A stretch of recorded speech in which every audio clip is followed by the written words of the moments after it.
Now, with Ash's existence possibly ending with the upcoming Pokemon series, I would like to shed light on Ash's past as an undoubtedly terrible trainer. I don't really have a problem with a lot of the things that other people would consider problems, such as Ash keeps getting reset. I don't really care all that much.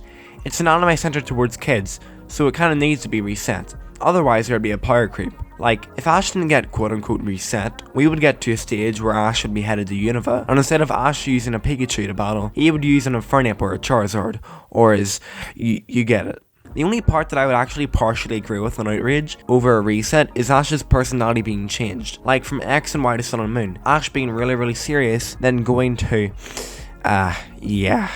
It was a sudden change, but I'll explain my stance on it. I just think that Sun and Moon was like a vacation season, and thus Ash took it easy. I think he'll go back to being a somewhat competent self in the Sword and Shield anime if he doesn't get, and spoiler alert, he won't. Now, don't get me wrong, I think Ash is a terrible protagonist, but the whole branding associated with Ash and Pikachu is far too strong for them to give it up. I see people who say, oh, Red would be such a better protagonist, and yeah, I agree somewhat. However, Red would be pretty boring. He doesn't talk in the games, and unless they majorly changed his character for an anime, and if they did, it wouldn't be Red. Not even mentioning the fact that Red having a reputation of being a quote-unquote legendary trainer, that would mean that Red wouldn't be able to lose.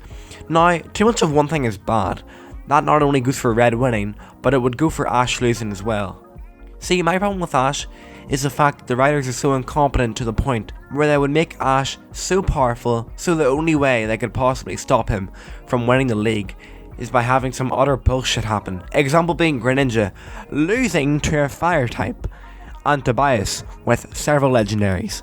See, Ash's goal is to become Pokemon Master, which he's been doing for the better half of 22 years. You're probably thinking, why has he not achieved his goals yet? It's because he fucking loses every league. I think he deserved to win the league in Sinnoh and Kalos. However, we all know what happened there. We're currently in the Alola League, and at the time of recording this, it's the finals, with Ash versus Gladion. If I wanted Ash to lose a league, it would be this one. He doesn't deserve to win it. Not only has his Rowlet got a fucking Everstone, he doesn't even have 6 Pokemon. It looks like Ash is actually going to win. However, I'm going to pretend that the Alola League doesn't exist, just for this video.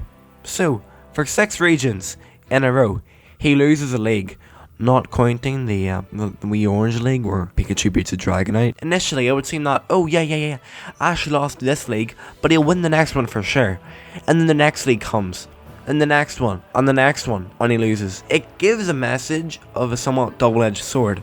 On one hand, it gives a never give up, keep going mentality. And on the other hand, it has a message of, no matter what, you'll always lose. Which, don't get me wrong, is sort of accurate to real life. Like, in a regular anime, the protagonist would fail, get back up and win. And in most of Ash's rivalries, he does lose, yet eventually wins in the end.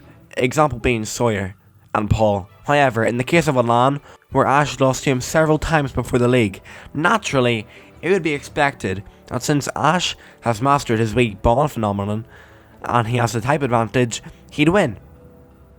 But no, Ash loses and we're back at square one. The Pokemon anime is so terrible that it throws all logic out of the room and will do anything to keep Ash from actually winning.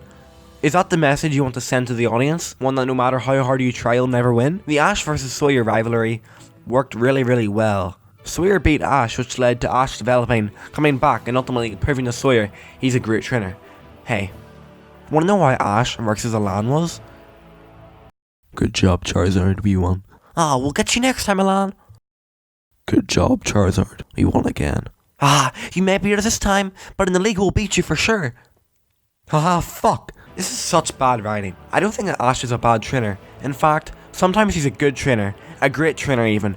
It's just that the writing in the show makes Ash an actual joke, not worthy of watching, and more importantly, respecting. And if the writers don't give Ash the respect he deserves, then neither should we. For the Sword and Shield anime, I really hope he can go back to battling. I know I said I didn't really want Ash to win the Alola League, but in the case he does, I hope he can go to the Champion League in Galar and compete.